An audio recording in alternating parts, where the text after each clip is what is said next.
Yo, what's up, guys? Welcome back to another episode of the Korean Climb, where we're playing Evelynn only and bringing you this educational series. In this episode, I'll just be explaining my thought process again, as always. And so, just to kick it off straight away, there was quite a bit of fighting straight away, as you can see. And we have a range versus melee top, which has the advantage level 1, so I'm happy to fight this and play my range. I consider Eve a range champ as well, level 1, because you're not actually going to be autoing and you can just use your Q as if you're a range champ auto-attacking, right? So don't be scared to get into these level 1 fights, but my top laner, Aurora, wasn't actually interested, but we got some even chunks off there, and it's fine to trade health if you're trading with a laner, because you heal much easier and you don't need your health as much as them. They need their health to trade health for CS, get their trades going, all these sort of things. So it's always useful to like chong lane is level 1 if you can, but don't die for it, right? Be careful. So we're just pathing down this game because of the level 1 what happened. I think I probably would have actually path top this game, but it's just, I'm just going to show you that it doesn't actually matter if you path the wrong way because you can always fix it. And we'll see what we do. I'm gonna try something new this episode, guys. Just let me know in the comments, please, if you'd like it or not. I'll be skipping through the video like this, sort of. So let me know what you guys think of this sort of style because this saves both of us time. Like you don't want to watch all the clearing, right? That's kind of boring, I believe. So as you can see, we're just clearing down here. Pretty simple stuff. And if you don't know how to do the clear, I don't know if I do it perfectly anymore, but if you go into the older Eve videos, like maybe 2 months ago, the most of them are pretty good clears. But as you can see, I popped down here, and I'm pretty sure I just take the base here because I don't want to fight bot. My champ's useless, and we don't have good setup, or we do have decent setup, but like Poppy's better in skirmishes than just lane ganking, so I want to wait for that because she's never gonna get to ease someone into a wall, right? And also, I'm better at fighting top and mid champions than I'm fighting Nico and Kai, so they can both kite me and run away.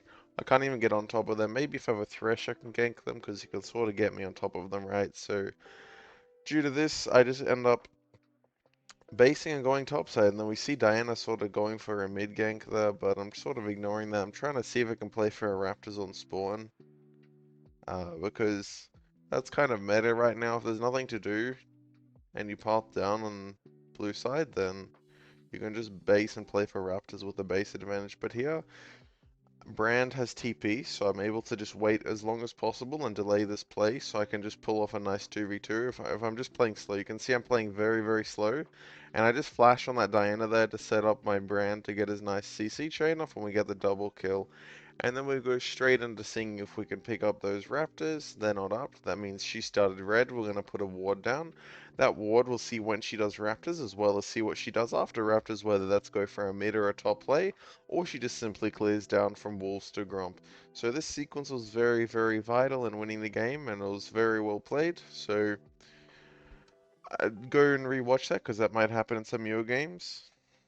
But yeah, what happens after that is I just want to keep my tempo up, so I full clear down, and then I guess I base to play for grubs on spawn with my buy advantage. Yep, so we get Sorcery Amptome, and we go straight to the grubs, and it looks like Diana went for a top play, and she's not allowed in the river like this just to the fact that we are much stronger 2v2, plus we have buy advantage ourselves, and we're almost level 6 to keep that in mind.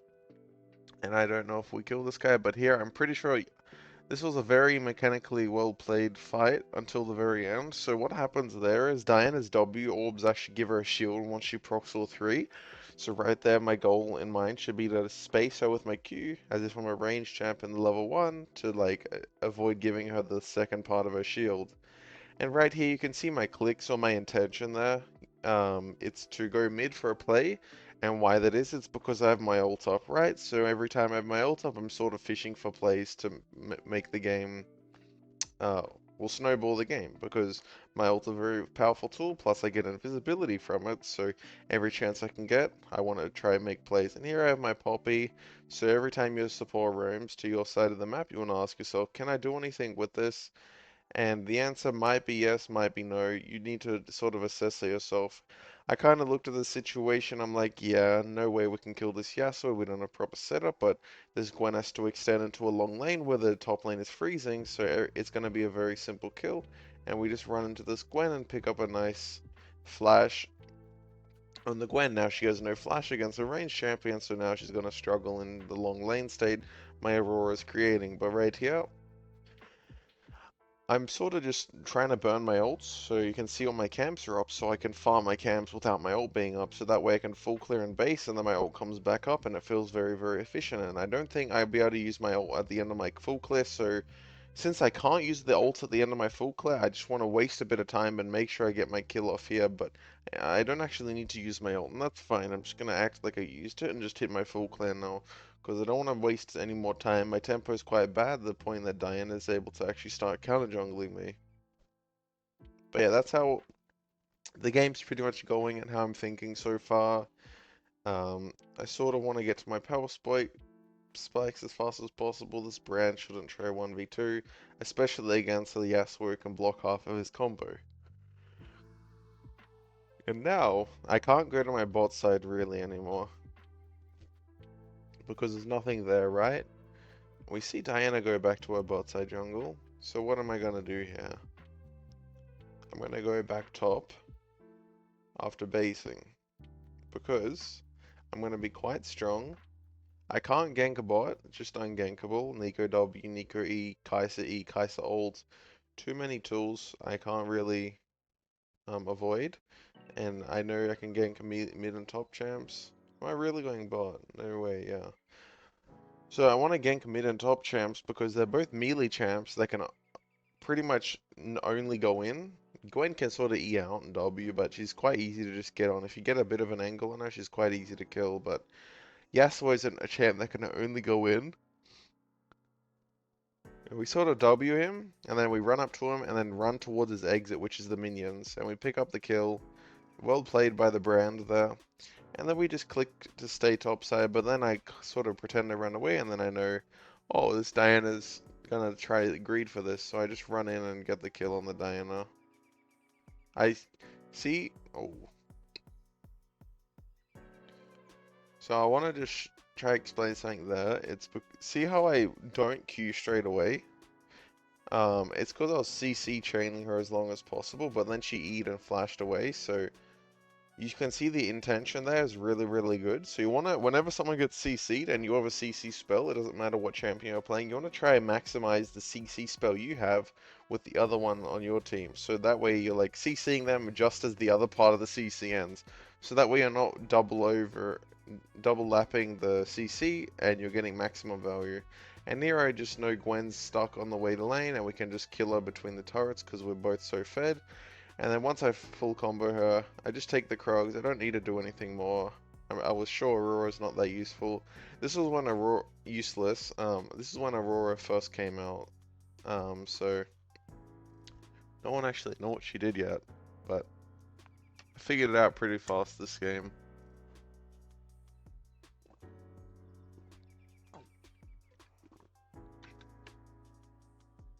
So now I'm waiting to get Lichbane Gold, and then I want to base.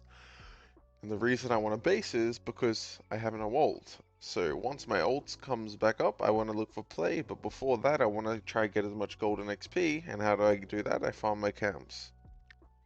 So after Wolves I might base it, because I have Lichbane, I believe it's 1150, because it's 250 gold base, and then it's 900 from Sheen.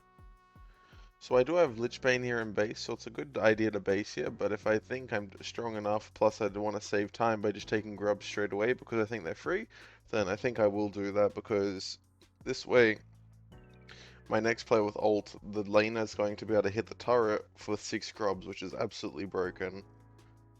And my Brand gives me a nice leash. Brand's one of the best grub takers in the game. He gets all of his passive procs in each one. And yeah, I must think, like, I'm thinking that I'm too strong. I don't need my buy. I can already be proactive with what I currently have. So versus Gwen, you want to sort of get halfway through your Q range, and then you can Q her and then walk into a W while your Q's in midair. I almost pulled it off there, but you get the intention. See, now Aurora's able to get the full turret with the 6 grubs, and they're gonna have to respond, or she's just gonna end the game slowly. And then now, since I just made a top play, what I like to do is switch sides as fast as possible, and then the bot side's not gonna expect anything from me.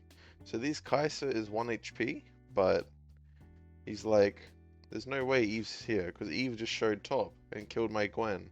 But I base and go to the other side. It's a very OP trick. I always use this trick.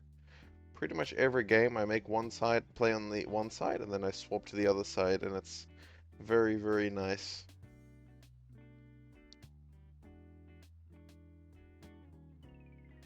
Here, I'm a bit weak because I don't have ult, but remember I do have my item spike, being Lichbane, and I have 10 Dark Seal stacks. I've got my Sorks, I'm very high in XP, like I'm very strong still. And yeah, I know I can just kill this Yasuo with a simple QW. Well, not actually, he lives 1 HP, and then I try to get my passive going again. Not really much I can do, unfortunately, but waiting for that ult to come back up, and then we can look for plays. We can still use our teammates as replacements for our ults if we have number advantage. So that's when I sort of use myself to go for plays, when my ult's on cooldown. I'm like, yeah, which tool do I have? Aurora ult? Brand ult? Is it Poppy? Something like that. That's just how I try to make plays if I don't have ult. I'm like, what other tool do I have? But yeah, let's see what I go for next. I'm just farming my camps, waiting for an opportunity. What are the next objectives, guys? There's 3 objectives up right now. So since we took top tier 1, that's not an objective. So there's mid tier 1, there's bot tier 1, and there's Rift Herald right now. So we want to figure out a way to break open these 3 as efficiently as possible.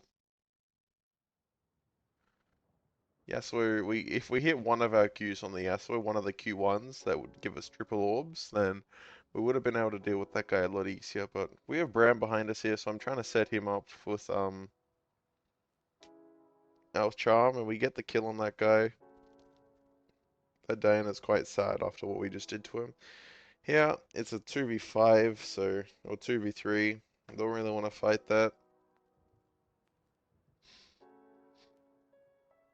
So we end up basing here. We have not many camps up, plus we have no ult, so we just base and open on Herald because Diana's dead. We're gonna have a bit of time to be able to hit that Herald and get it. And how do we break open the tier 1s as a melee champion that can't hit turrets? Either we're killing them and diving them, and then we're taking the turret after, but if we can't dive them, we have to use Herald to break open the tier 1s. And then once we have the tier 1s open, we can sort of move into the enemy's jungle and control those spaces with our support, and then we can sort of dive the tier 2s or create numbers advantage by making the enemy show on side and look for plays that way. That's how you sort of want to approach the mid game. It's a bit more advanced, but if you sort of think about those concepts and apply them in your review, if you look back in your game and see how you could have played the mid game, it'll make a lot more sense. But here we just pick up the Herald and then we go play around our strongest member or our win con. I see this preached by a lot of other people, always play around your win con. It's pretty much correct, but not always is it the necessary thing to do. Here I pop my Herald down, so I'm trying to go for a sick play. And we actually pull off the sick play. We run them all over. Woohoo! We run everybody over, and then we take the turret. Well, I hope you guys looked like that one. That was a Herald. I be doing these Herald plays all the time. I love Herald, man. But just to give you guys some inspiration right there. Start using Herald for more than just turrets. It's a very OP fighting tool. But if there's no fighting tool, like you can't use it as a fighting tool, just break open tier 1, tier 1, tier 1, then tier 2, tier 2, tier 2. Just break open the turret systematically. That should be your objectives.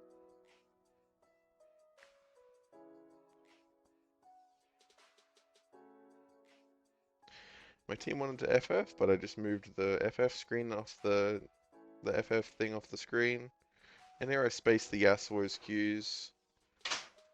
making sure not to break my Banshees, and then my Aurora's pushing top here, but no one is mid or bot, so there's not really much to do. Wait for my ult to come up, and then I can look for plays again. So we'll just skip forward, there's nothing happening, wait for our ult to come up. We have the Diana face check us, we charm her, and then we ult out. We don't get anything out of it. So right here, I'm going to actually go back and show you guys something. So here, I should stand at the back of the bush, and then W her, right here, and then space her at max range of my Q, and then I can just kill her this way, because she got to get her full shield off, and then threaten me by ulting me and things like that, so I had to get out. But if I play at max range, she'll have to E me if she wants to do anything to me. Otherwise, I can space her with my blue pet in the bush. So we have no ult, so we have to play very differently, and it's expected that we're going to lose a fight based off of this because we made that mistake. And that's our fault if we lose a fight now, because, yeah, if I never made the mistake of wasting my ult, nothing would have happened. But this Aurora is doing a very, very, very good job in pushing side lane and not grouping like a default, like default grouping. It's just one of the annoying things in League when people just default group, but this Aurora is going side with 6 scrubs and just ending the game for us. And they're forced to match, or they're forced to fight us, and they actually get the fight and they actually kill me there. Those, I'm kind of inting for that play, but I don't have ult. If I had ult, it'd be a lot better. Um, but yeah, that's just what happens when you waste your ult. You just really have to be very, very careful if you waste it. But we'll skip through the death screen, imagine like it never happened, and then we go and look to break open the turrets and set up Baron. And we buy a pink. Keep note of that. Pinks are very important in League of Legends. No one knows how to use them in lower elos, but as we sort of go through these games over the next like month or so, I'll be explaining them very, very nicely, because pinks set up objectives to the point where it's pretty much uncontestable for the enemy team if you do it right. So that's the whole point. I want to be able to pink Baron and set it up perfectly, but this Gwen's just inting in the side lane, so we just pick up a very easy kill on this guy. And he flashes and E's and just ruins his combo. I don't know what he's doing. Trying to just juke his combo as much as possible.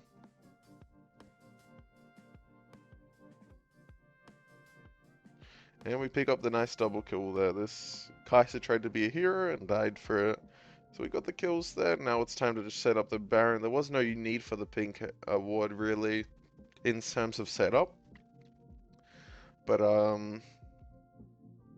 if you want to learn about Baron setup, I'll have a video linked below from one of the other coaches in the program. I mean, if you want to get coaching, look at the link below, sensebro.gg, get coaching. $30 and you can get coached literally every day, a whole VOD. So we just full clear here now, waiting for ult to come up, and then we don't have void staff in base. I believe it's 1.9k or 2k at this point, so we're just waiting for that. Plus we're so strong we don't actually need to do it. We can just maximize our Baron uptime, and that's what we're trying to do. And we set up for this Aurora to just kill everybody, and then we just back out on 1 HP. We're just playing to our limits, and then we sort of hit the Nexus and end the game here. So I hope you guys learned something. If you did, let me know if you have any questions. And drop a like and a sub on the video, please. Helps me out a lot. And let me know if you like this format or not.